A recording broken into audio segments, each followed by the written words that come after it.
हाय बेटा, आपका आज के नई वीडियो में स्वागत है। आज आपका दूसरा वीडियो है।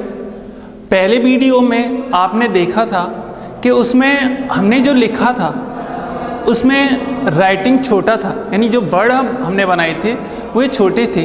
तो इसके लिए अब हम थोड़ा सा बड़े वर्डों का उपयोग करेंगे और आप आज जो फिजिक्स में पढ़ेंगे इलेक्ट्रिक फील्ड वाला चैप्टर था और उस इलेक्ट्रिक फील्ड में हम वस्तुओं का आवेशन बता रहे हैं। वस्तुओं का आवेशन तीन प्रकार से होता है। एक तो होता है चालन द्वारा आवेशन,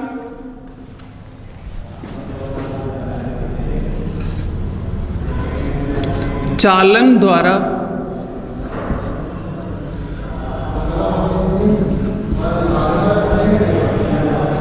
आवेशन।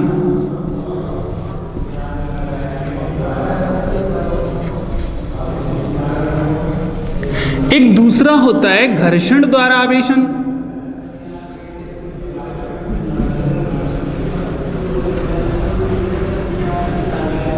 द्वारा आवेशन।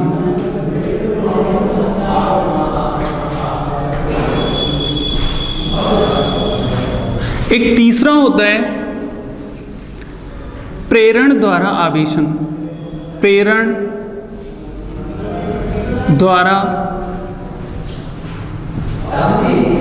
आवेशन।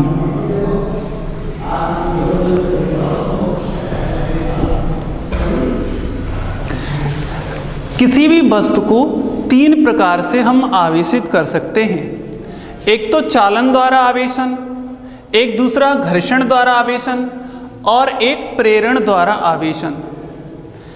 चालन द्वारा आवेशन में हम यहाँ पर किसी आवेशित वस्तु को दूसरी अनावेशित वस्तु के संपर्क में लाकर आवेशित कर दें, तो इस प्रकार की प्रक्रिया को चालन द्वारा आवेशन कहते हैं। एक आवेशित वस्तु है, उसको दूसरी अनावेशित वस्तु के संपर्क में लाकर उसे आवेशित करने की प्रक्रिया को चालन द्वारा आवेशन कहते हैं। जैसे यहाँ पे ये पहला आपको हेडिंग बता रहा था चालन द्वारा आवेशन। इसमें देखो एक धातु का कोई गोला है और इस गोले को एक आवेशित छड़ है।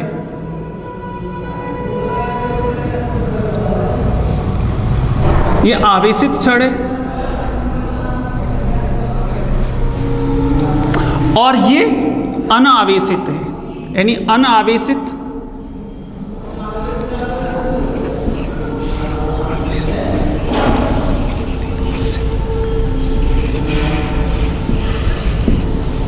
ये अनावेशित है, यानी इसको, और ये आवेशित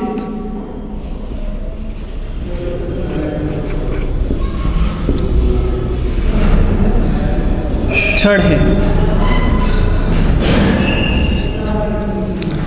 अब इसको हम सीधे ही इसके संपर्क में लाएं और संपर्क में लाकर जैसे इसको संपर्क में लाएंगे, ये संपर्कित कर दिया हमने,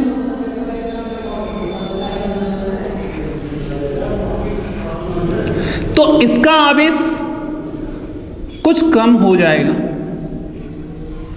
और वो आवेश इस वस्तु पर आ जाएगा,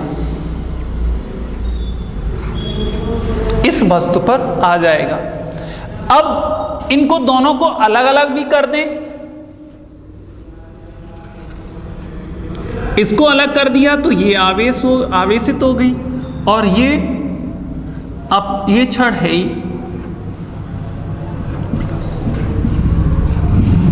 इसका अर्थ है, सिंपल सी परिभाषा है इसकी चालन द्वारा आवेशन की, कि किसी वस्तु को, किसी आवेशित वस्तु को अनावेशित वस्तु के संपर्क में लाकर आवेशित करने की प्रक्रिया को चालन द्वारा आवेशन कहते हैं।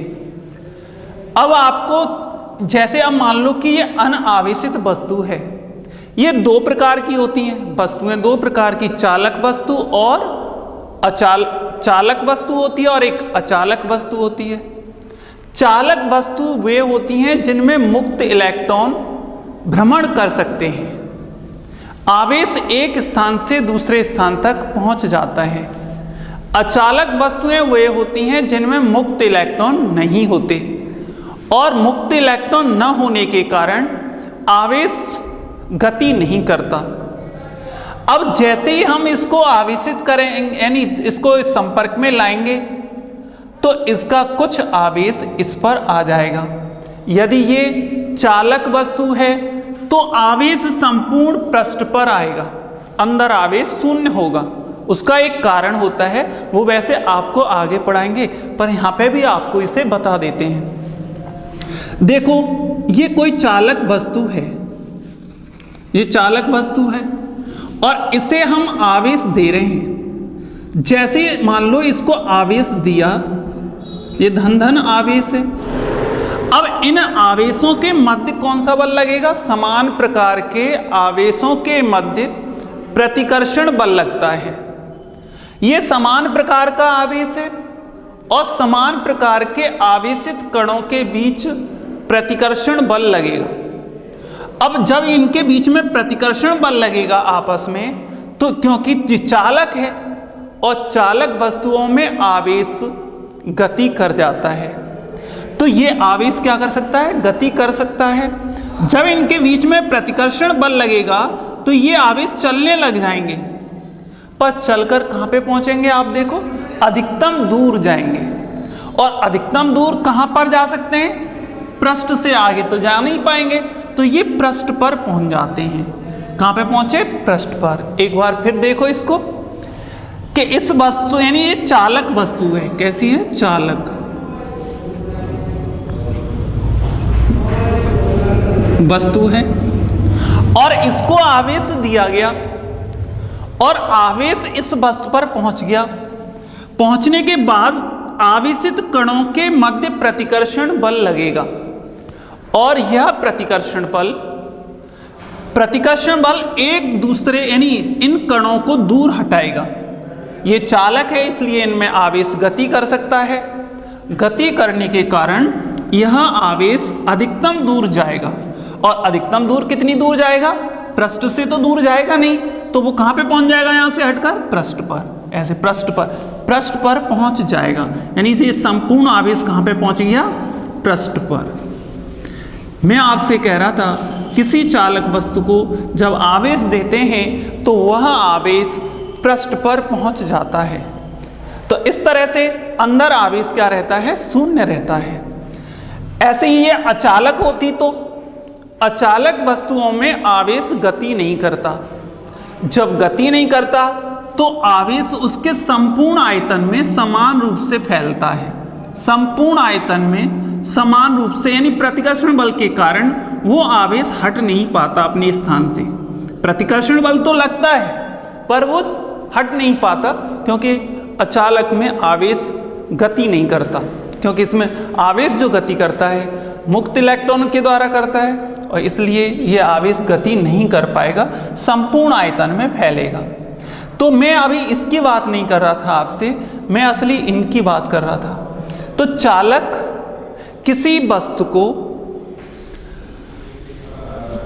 आवेशित वस्तु को किसी अचालक वस्तु के सीधे ही संपर्क में लाकर अचालक वस्तु को आवेशित करने की प्रक्रिया को चालन द्वारा आवेशन कहते हैं। एक बार रिपीट कर रहे हैं इन्हीं शब्दों को। एक अनावेशित वस्तु है और एक आवेशित वस्तु है, उसको सीधे ही संपर्क में लाकर अनावेशित वस्तु को आवेशित करने की प्रक्रिया को चालन द्वारा आवेशन कहते हैं। बहुत अच्छा आपको एग्जाम्पल बताया मैंने कि यहाँ पे ये एक अनावेशित गोला है, ये आवेशित छड़ है, इसके संपर्क में लाए तो इस छड़ का कुछ आवेश इस पर चला जाता है और ये भी आवेशित हो जाती है। जब हम इन दोनों को अलग अलग कर देते हैं तो आवेश अलग अलग बट जाता है, दोनों वस्तुएं आवेशित हो जाती हैं। अब आपके दिमाग में बात आएगी, क्या आधा आधा ही बटेगा? आधा इस पे हो गया, आधा इस पे हो गया? ऐसा नहीं है। वो इस पे निर्भर करेगा कि किसका आकार अधिक है, किसका आकार कम है। इसका आकार दोनों समान प्रकार के हैं तो समान हो जाएगा, और दोनों असमान हैं तो आवेश असमान रूप से बटेगा। इस पे जरूरी नहीं है कि आधा ही आया हो, और ये आवश्यक नहीं है। अब मैं आपको घर्षण द्वारा आवेशन पढ़ा रहा हूं, तो ये तो आपकी समझ में आया होगा कि ये घर्षण द्वारा आवेशन। अब मैं ये आपने पहला वाला पॉइंट पढ़ा था, अब मैं आपको दूसरा वाला पॉइंट पढ़ा रहा हूं।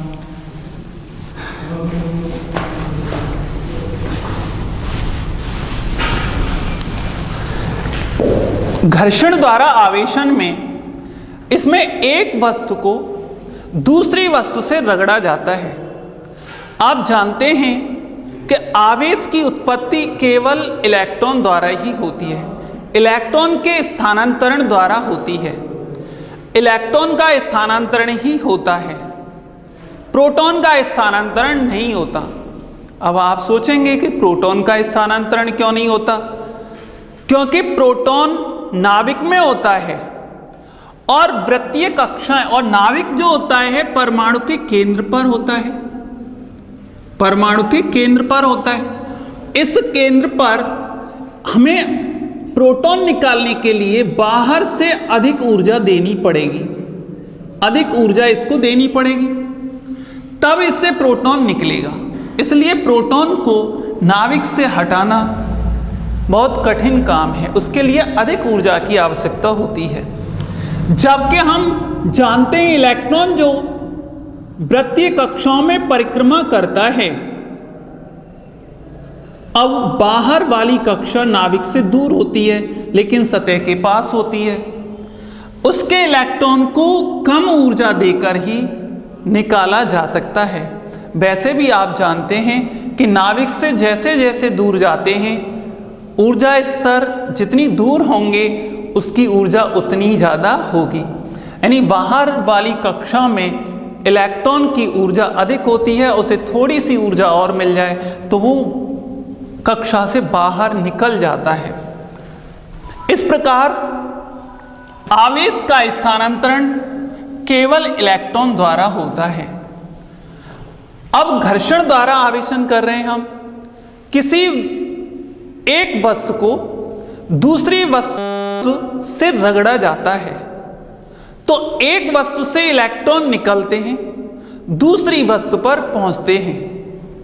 जिस वस्तु से इलेक्ट्रॉन निकलते हैं उस वस्तु पर इलेक्ट्रॉन की कमी हो जाती है, जिस वस्तु पर इलेक्ट्रॉन पहुंचते हैं उस पर इलेक्ट्रॉन की अधिकता हो जाती है। जिस पर इलेक्ट्रॉन की अधिकता होती है वो वस्तु ऋण आवेशित हो जाती है, और जिस वस्तु पर इलेक्ट्रॉन की कमी होती है वो धन आवेशित हो जाती है।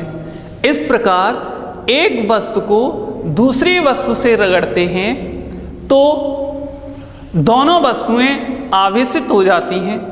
इसे घर्षण द्वारा आवेशन कहते हैं, और उस आवेश को घर्षण आवेश कहते हैं।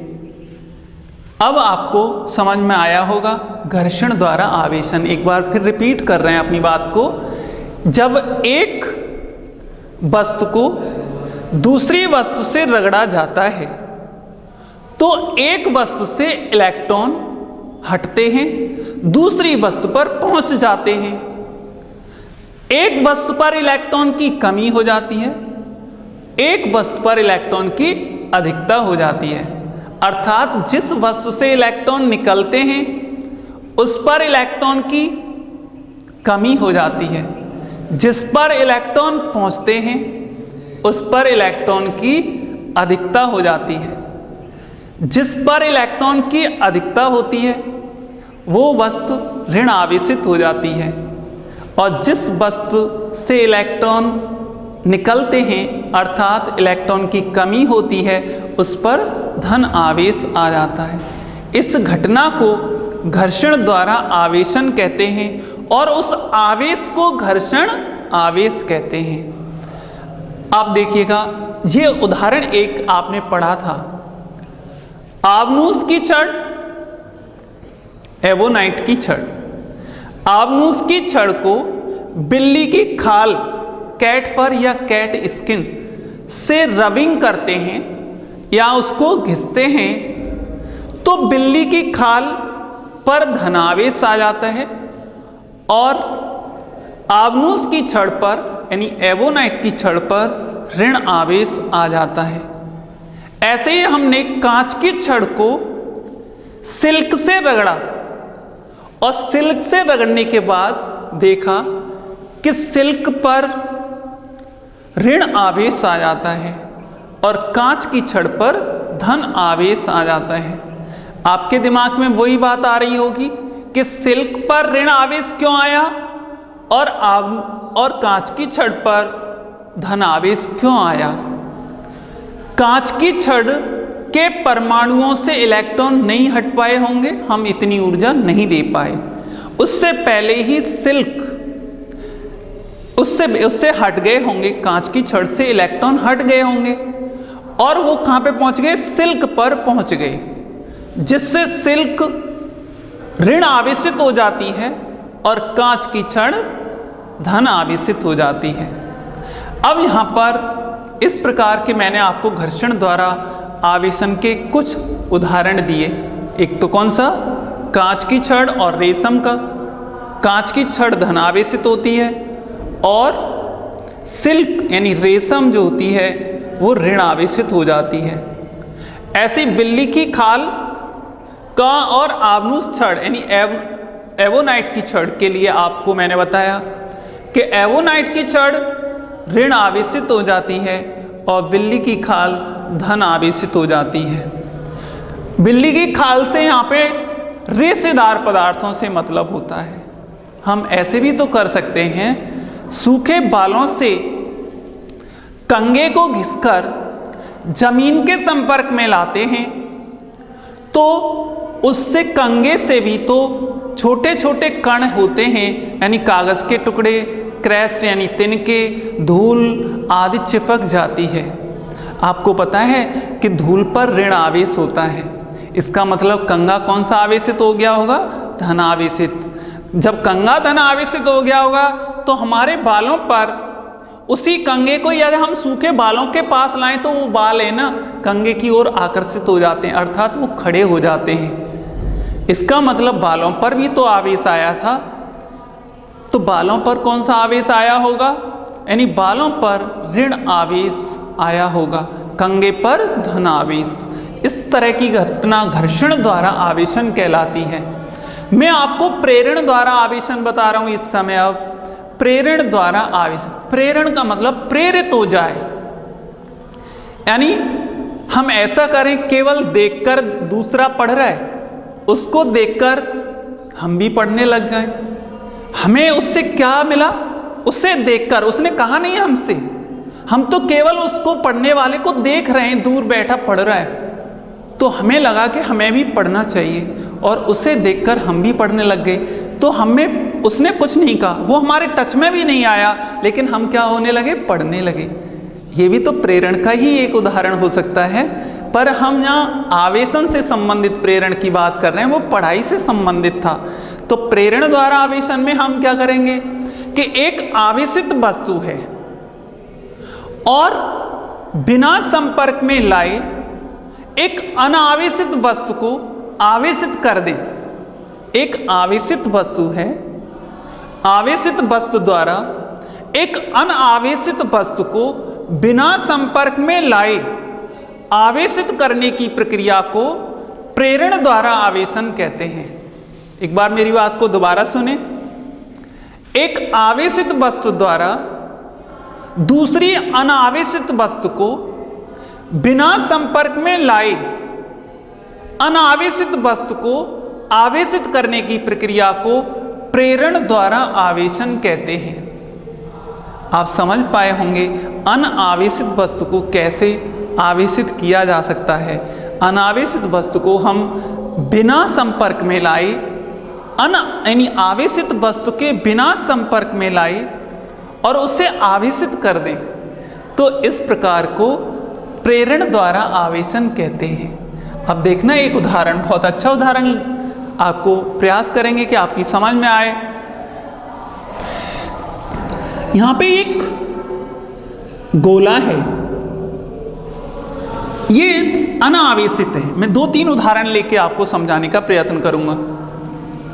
ये भी अनावेशित है, और एक दूसरा गोला है, ये भी अनावेशित है। ये दोनों गोले अनावेशित हैं, ए और बी। और एक आवेशित छड़ है, ये आवेशित छड़ है। इस पर आप अपने हिसाब से मान सकते हो, धनावेश मान लो या ऋणावेश भी मान सकते हैं। इस छड़ पर ऋणावेश है। ये कैसा है बताओ? Uncharged, neutral. और ये चार्ज है। अब इस छड़ को इस गोले के संपर्क में नहीं लाए, बट इसे ब्रॉट क्लोजली टू दिस, यानी इसको ब्रॉट कर रहे हैं इसके बिल्कुल क्लोज। अब देखो, जब इसके पास लेके आते हैं पर not touch, plus plus plus, ये कैसी है? चार्ज्ड छड़ है।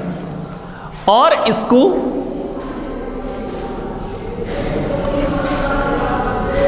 इसके संपर्क में लेके आते हैं, देखिएगा, इसके संपर्क में लाए, ये दोनों हैं।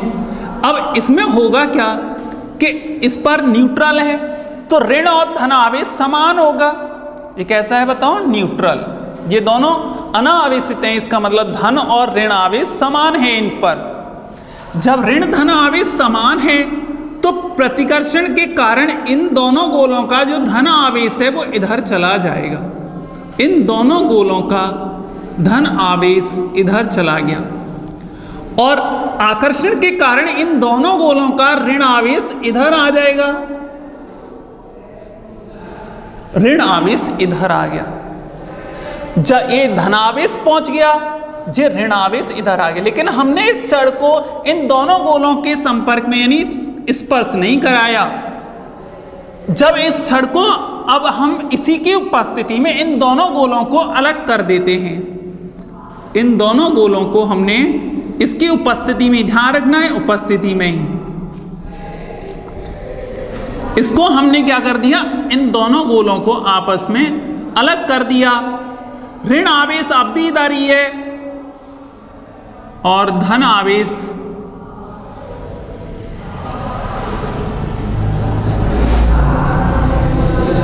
ये धन आवेश है। अब भाई लालो देखो, ये दोनों अब भी हैं पर अब अलग अलग कर दिए हैं। अलग अलग करने के बाद अब इस छड़ को हटा दो। जैसे तुम इस छड़ को हटाएंगे तो इसका ऋण आवेश और इनको भी दूर दूर कर दो, तो इसका जो ऋण आवेश है इस पर समान रूप से वितरित हो जाएगा, और इसका जो धन आवेश है वो इस पर समान रूप से वितरित हो जाएगा। अब बताओ बेटा, ये दोनों गोले कौन से आवेशित हो गए? ये ऋण आवेशित हो गया और ये धन आवेशित हो गया। इस प्रकार ये दोनों गोले बिना संपर्क में लाए ही आवेशित हो गए हैं। इस प्रकार बिना संपर्क में लाए किन्हीं वस्तुओं को आवेशित करने की प्रक्रिया को प्रेरण द्वारा आवेशन कहते हैं। इस प्रकार ये 3 पॉइंट थे आवेशन के। चालन द्वारा आवेशन, इसमें स्पर्श करके आवेशित किया जाता है।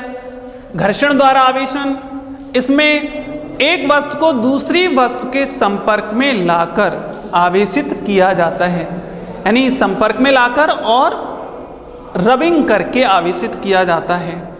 इसमें प्रेरण द्वारा आवेशन में बिना संपर्क में लाए ही आवेशित किया जा सकता है। इसे और एक और मेथड है, ये तो फर्स्ट मेथड था, इसमें एक सेकंड मेथड भी है। सेकंड मेथड क्या है देखो, अब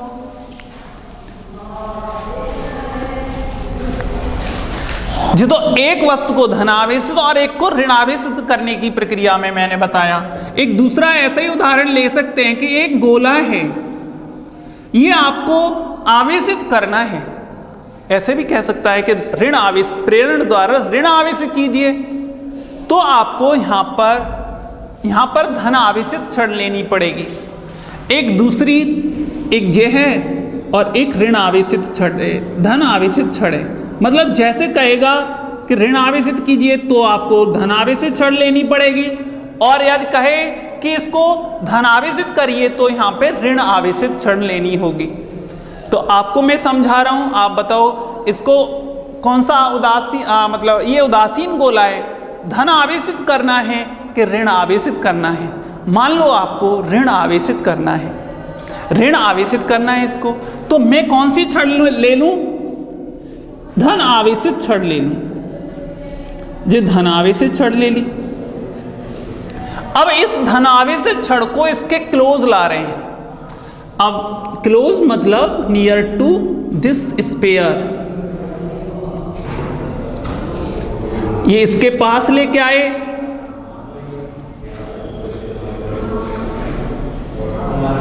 पर टच स्पर्श नहीं कराया इसको, तो ये न्यूट्रल है यानी उदासीन है, तो इस पर धन आवेश और ऋण आवेश दोनों समान हैं। तो इसका आकर्षण के कारण कौन से पर आकर्षण बल लगेगा? ये धन आवेश है, और इसके ऋण आवेश पर कौन सा बल लगेगा? आकर्षण बल लगेगा। आकर्षण बल लगेगा तो आकर्षण बल के कारण इसका ऋण आवेश इधर आ जाएगा, और इसमें जो धनावेश था उतना ही, जितना ऋण आवेश है उतना ही इस पर धनावेश भी था। उस धनावेश पर कौन सा बल लगेगा? प्रतिकर्षण बल लगेगा, और प्रतिकर्षण बल के कारण वो आवेश इस ओर चला जाएगा, इस ओर चला गया। अब आपने इसको पृथ्वी से कनेक्ट कर दो, आप इसको गोले को पृथ्वी से इस छड़ की उपस्थिति में, ध्यान रखना है छड़ की उपस्थिति में ही इसको पृथ्वी से कनेक्ट करना है। ये धनावेश है और इसे पृथ्वी से कनेक्ट कर रहे हैं आप, इसे यहां से पृथ्वी से कनेक्ट कर दो। अब बताओ क्या होगा? अब इस आवेश को चलने के लिए रास्ता मिल गया। अब तक तो रास्ता नहीं है ना, अब इसे मार्ग मिल गया, तो ये मार्ग कहां तक जा रहा है? पृथ्वी तक। इसका मतलब इसका जो धन आवेश है प्रतिकर्षण के कारण पृथ्वी में चला जाएगा। जब धन आवेश पृथ्वी में चला गया तो अब इसकी उपस्थिति में ही इस छड़ की उपस्थिति में ही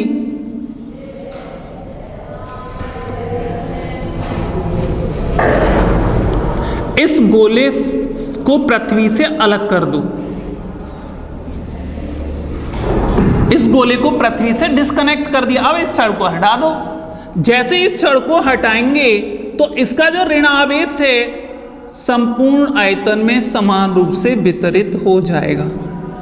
यदि ये कैसा है? अचालक है। यदि चालक होता तो पृष्ठ पर आ जाता। इस तरह से ये गोला कौन सा आवेशित हो गया? ऋण आवेशित हो गया। अब धन के रूप में भी इसको ले सकते हैं। ये मैंने अब आपको आवेशन के, किसी वस्तु को आवेशित करने की प्रक्रिया को आवेशन कहते हैं। चार्जिंग, किसी वस्तु को आवेशित करने की प्रक्रिया को आवेशन कहते हैं। आवेशन 3 प्रकार से होता: चालन द्वारा आवेशन, घर्षण द्वारा आवेशन, प्रेरण द्वारा आवेशन। आपको समझ में आ गया होगा। अब मैं एक बहुत अच्छा नियम पढ़ा रहा हूं, आवेशों से संबंधित है। आवेशों से संबंधित एक तो सबसे पहले, उस नियम से पहले बिंदु आवेश समझो। बिंदु आवेश किसे कहते हैं? Point charge. पॉइंट चार्ज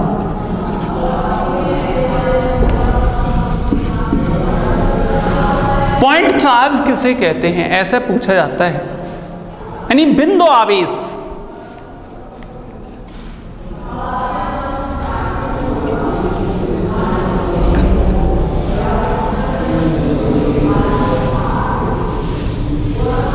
बिंदु आवेश किसे कहते हैं? बहुत सरल सा है बिंदु आवेश। इसमें आपको दो आवेश हों और दोनों आवेश सेपरेटेड बाय लॉन्ग डिस्टेंस, मतलब दोनों आवेश इतने छोटे हैं कि उनका आकार उनके बीच की दूरी की तुलना में नगण्य है। दो आवेश जो सेपरेटेड हैं किसी डिस्टेंस से, उनका आकार यानी size of the charge is very small compare to the separation. इसका मतलब है जो वेरी शॉर्ट, मतलब जो साइज है उनका बहुत छोटा है उनकी दूरी की तुलना में, तो ऐसे आवेशों को बिंदु आवेश कहते हैं। मेरे हिसाब से एक बार आपको फिर दोबारा से देख लेना चाहिए कि दो आवेश इस तरह से हैं, एक घेरा आवेश, एक घेरा आवेश। इनका जो आकार है इस दूरी की तुलना में बहुत छोटा है, बहुत कम है, तो ऐसे आवेशों को बिंदु आवेश कहते हैं। समझ में आया? एक बार फिर देखो भाइयों कि दो आवेशों का आकार उनके बीच की दूरी की तुलना में नगण्य है, तो ऐसे आवेशों को बिंदु आवेश कहते हैं। दो आवेशों का आकार उनके बीच की दूरी की तुलना में बहुत वेरी शॉर्ट है, तो ऐसे आवेशों को बिंदु आवेश कहते हैं। अब देखिएगा आगे, ये बिंदु आवेश समझ में आया होगा आपके। दो आवेशों के बीच की दूरी की तुलना में उनका आकार नगण्य है, वेरी शॉर्ट है, बहुत कम है, तो ऐसे आवेशों को बिंदु आवेश कहते हैं। इसके बाद कूलाम का नियम आता है, बहुत अच्छा, यानी पूरा chapter depend on this law, तो आपको ये कूलाम का नियम पढ़ना है। कूलाम का नियम,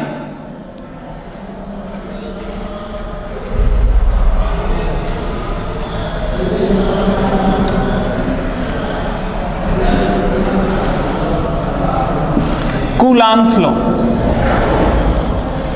देखो ये कूलाम का नियम मैग्नेट से संबंधित भी है, यहां विद्युत आवेशों से संबंधित कूलाम का नियम है। दो बिंदु आवेश हैं, देखो ये नियम क्या है, दो बिंदु आवेश हैं, आपको पता है समान प्रकार के आवेश से एक दूसरे को क्या करते हैं, प्रतिकर्षित करते हैं, और असमान प्रकार के आवेश एक दूसरे को आकर्षित करते हैं।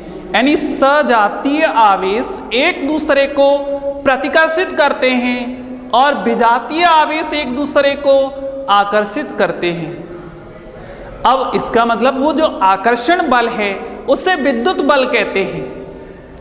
कूलाम ने दो बिंदु आवेशों के मध्य लगने वाले विद्युत बल के लिए एक सूत्र दिया था, एक नियम दिया था, एक नियम का प्रतिपादन किया था। वो कैसे है देखिएगा एक बार। ये दो आवेश हैं, बिंदु आवेश हैं, ये Q1 है, ये Q2 है, इनके बीच की दूरी R है, इनके बीच की दूरी R है। इन दोनों आवेशों के मध्य एक बल लगता है जिसे विद्युत बल कहते हैं। आप इतना तो जान ही गए होंगे, दो आवेशों के मध्य आकर्षण बल लगता है या प्रतिकर्षण बल लगता है, उसे विद्युत बल कहते हैं। इसका मतलब आवेशों के मध्य विद्युत बल लगता है। इस विद्युत बल के लिए, दो आवेशों के मध्य लगने वाले विद्युत बल के लिए कूलाम ने एक नियम का प्रतिपादन किया था, उसी को कूलाम का नियम कहते हैं। दो बिंदु आवेश हैं, इनके मध्य लगने वाला विद्युत बल दोनों आवेशों के गुणनफल के समानुपाती होता है। दोनों आवेशों के गुणनफल के समानुपाती होता है और उनके बीच की दूरी के वर्ग के व्युत्क्रमानुपाती होता है। बताओ बेटा क्या है, दोबारा से एक बार फिर। दो आवेशों के मध्य लगने वाला विद्युत बल, दो बिंदु आवेशों के मध्य लगने वाला विद्युत बल दोनों आवेशों के गुणनफल के, देखो गुणनफल हो रहा है, दोनों आवेशों के गुणनफल के समानुपाती होता है और दोनों आवेशों के बीच की दूरी, दोनों आवेशों के बीच की दूरी के वर्ग के व्युत्क्रमानुपाती होता है। अब ये दो सूत्र बन सकते हैं ना, माना कि दो बिंदु आवेश Q1 और Q2 हैं, उनके बीच की दूरी r है, इनके बीच लगने वाला विद्युत बल F समानुपाती Q1 Q2, F व्युत्क्रमानुपाती r square, यानी F समानुपाती 1/r²। उपरोक्त दोनों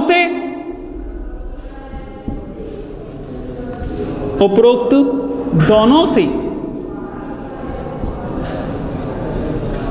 देखो, उपरोक्त दोनों से हम क्या लिख सकते हैं, F समानुपाती Q1 Q2/r²। बताओ बेटा, समानुपाती के चिन्ह को हटाते हैं तो क्या लगाते हो आप, F बराबर के Q1 Q2/r²। पहले एक बात समझो, अभी बताएंगे इसको आगे। ये नियम ठीक इस प्रकार है, गुरुत्वाकर्षण बल के अनुसार है। न्यूटन का जो गुरुत्वाकर्षण का नियम था उसमें भी तो कुछ इसी प्रकार से था। उसमें क्या था, देखो दो द्रव्यमान हैं एक दूसरे से, यानी दो कोई वस्तु हैं, उनके द्रव्यमान m1 और m2 हैं, इनके मध्य की दूरी r है। तो गुरुत्वाकर्षण बल का नियम क्या था, गुरुत्वाकर्षण का जो नियम था, F समानुपाती इन दोनों पिंडों के मध्य लगने वाला गुरुत्वाकर्षण बल इन दोनों द्रव्यमानों के गुणनफल के समानुपाती होता है और इनके बीच की दूरी के वर्ग के व्युत्क्रमानुपाती होता है। इसमें और इसमें अंतर क्या है दोनों में, देखो इन दोनों में बस इतना अंतर है कि यहां पर आवेश है और इसमें क्या है, इन दोनों में द्रव्यमान है। ये गुरुत्वाकर्षण बल है और ये विद्युत बल है। इन आवेशों के मध्य कौन सा बल लगेगा, विद्युत बल, और द्रव्यमानों के मध्य कौन सा बल लगता है, गुरुत्वाकर्षण बल।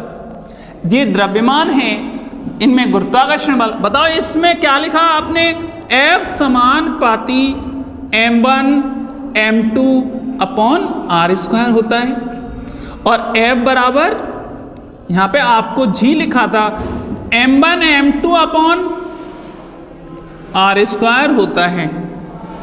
अब आप देख पा रहे हैं यहां पे G यूनिवर्सल कांस्टेंट कहलाता है, यूनिवर्सल ग्रेविटेशनल कांस्टेंट ये। लेकिन यहां पर ये यूनिवर्सल नहीं है, यहां पर K एक नियतांक है, इसका मान होता है, इसका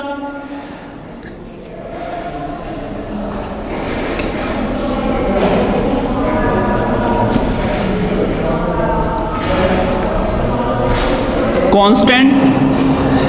अब K का जो मान होता है, K इक्वल टू होता है 1/4πε0, 1/4πε0। इसका भी मान होता है, इसका मान होता है 9 × 10⁹।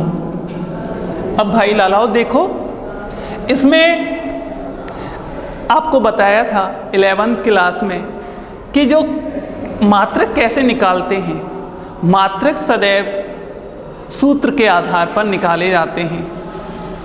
अब यहाँ पे भी आप मात्रक बता सकते हो, आपको रटना थोड़ी है ना, फिजिक्स में एक शब्द आपको रटना नहीं है। अब बताओ K = कितना हो गया, K यहाँ से मैं केवल मात्रक के लिए लिख रहा हूँ, आपको ये रफली समझना है, रफ है, रफ वर्क के। K = आपको समझाने के लिए K = कितना हो गया, F are square upon Q1 Q2। अब बताओ बेटा इसमें बल का मात्रक न्यूटन, न्यूटन और दूरी का मात्रक मीटर। इस पे क्या लग रहा है? स्क्वायर बटे कूलाम इंटू कूलाम। क्या हो गया? कूलाम स्क्वायर हो गया। बताओ बेटा इसका मात्रक क्या लिखोगे आप? न्यूटन मीटर स्क्वायर प्रति coulomb square. Newton metre square प्रति कूलाम स्क्वायर। इस तरह से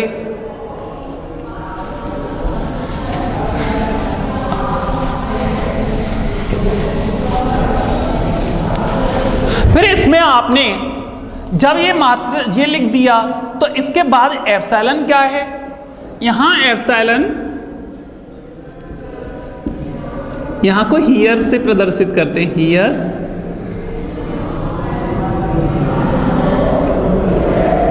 यहां एप्सिलॉन नॉट, एप्सिलॉन नॉट देखो ऐसे लिखना है, epsilon apps not, not NOT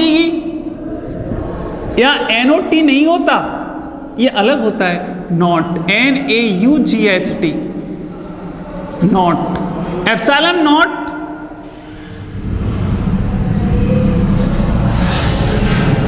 निर्वात की विद्युतशीलता है, निर्वात, निर्वात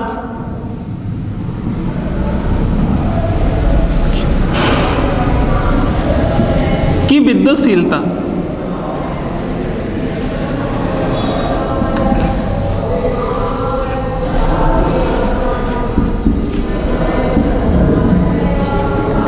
इसे बोलते हैं परमिटिविटी,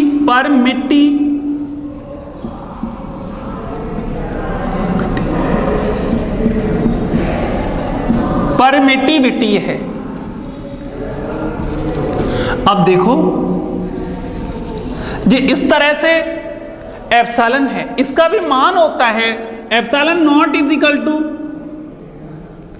8.85 इंटू 10⁻⁻12। अब आप सोच रहे होंगे इसका भी मात्रक तो होगा, बिल्कुल होगा। तो देखो ऐसे होगा इसका मात्रक, F इज इक्वल टू आपने क्या लिखा? K का मान कितना है? 1/4 pi epsilon not, 1/4 pi epsilon not. और कितना? Q1 Q2 upon R square. इसका भी मात्रक देख रहे हैं, किसका बताओ? इसका, एप्सिलॉन नॉट का। देखो मात्रक हो सकता है, इसमें कितना हो जाएगा? Epsilon naught is equal to कितना? 1/4 पाई F और Q1 Q2 upon R square. देखो भाई लालो, यहां पे ये तो अचर राशि है, इसका कोई मात्रक नहीं होता। इसका मात्रक बताओ कितना है? कूलाम। इसका मात्रक कूलाम और इसका मात्रक क्या है बोलो? न्यूटन। और इसका मात्रक R स्क्वायर, R स्क्वायर मतलब मीटर स्क्वायर। तो बताओ क्या बन सकता है मात्रक? कूलाम स्क्वायर पर न्यूटन मीटर स्क्वायर। इस तरह से इसका मात्रक बोलो कितना हो गया? कूलाम स्क्वायर पर न्यूटन मीटर स्क्वायर। इस तरह से आप मात्रक बना सकते हैं। अब बताओ बेटा इसके बाद आप इस सूत्र को क्या लिख सकते हो? फिर फाइनल सूत्र क्या होगा इसका?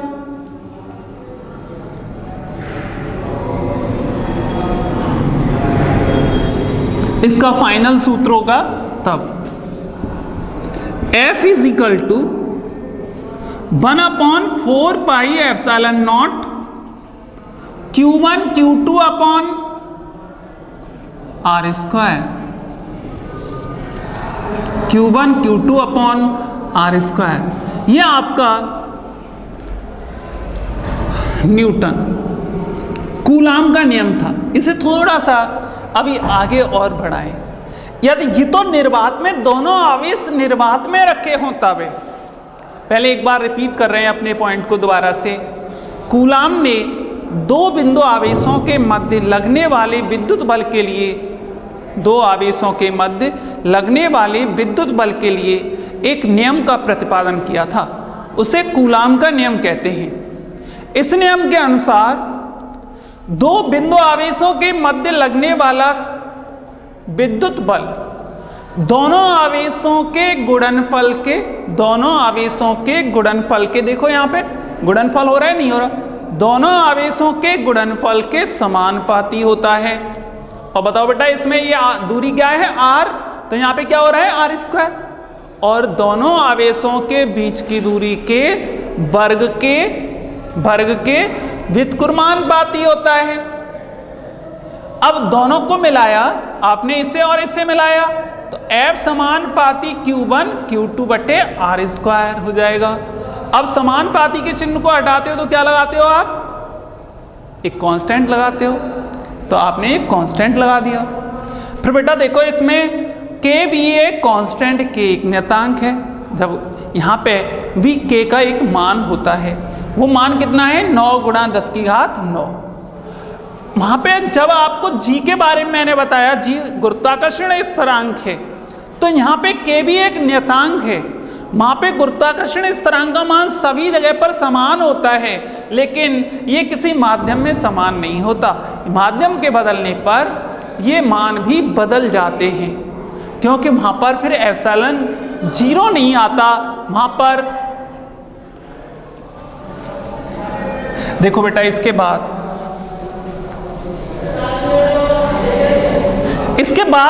यदि माध्यम, दोनों आवेश माध्यम में रखे हों, दोनों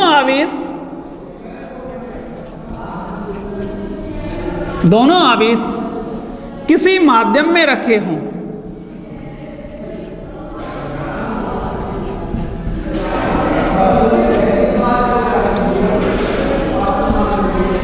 माध्यम में रखे हैं, जब ये किसी माध्यम में रखे हैं तो F इजिकल टू कितना हो जाएगा, तब ये चेंज हो जाएगा, F मीडियम यानी बल का मान घट जाता है। F m is equal to 1/4 pi epsilon, अब एप्सिलॉन आएगा Q1 Q2 upon R square, Q1 Q2 upon R square हो जाएगा। अब देखो बेटा इसमें जहां एप्सिलॉन निरपेक्ष विद्युतशीलता है, निरपेक्ष इसे बोलते हैं एब्सोल्यूट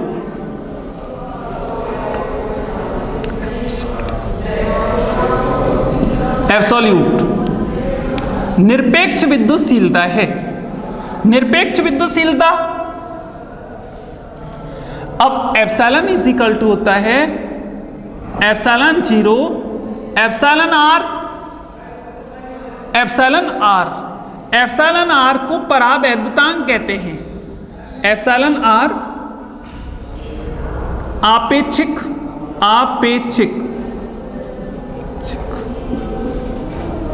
आपेक्षिक को इंग्लिश में रिलेटिव बोलते हैं,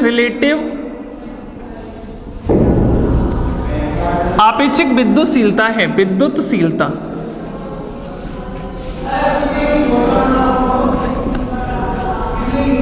आपेक्षिक विद्युतशीलता है। अब देखो भाई लालो, इसे परावैद्युतांक कहते हैं। क्या कहते हैं, माध्यम का परावैद्युतांक, इसे माध्यम का परावैद्युतांक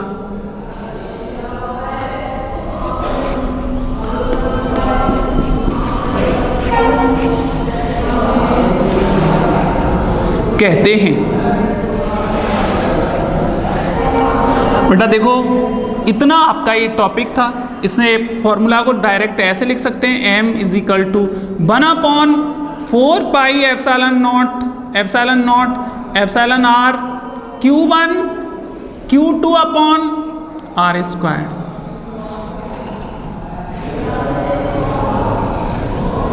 न्यूटन।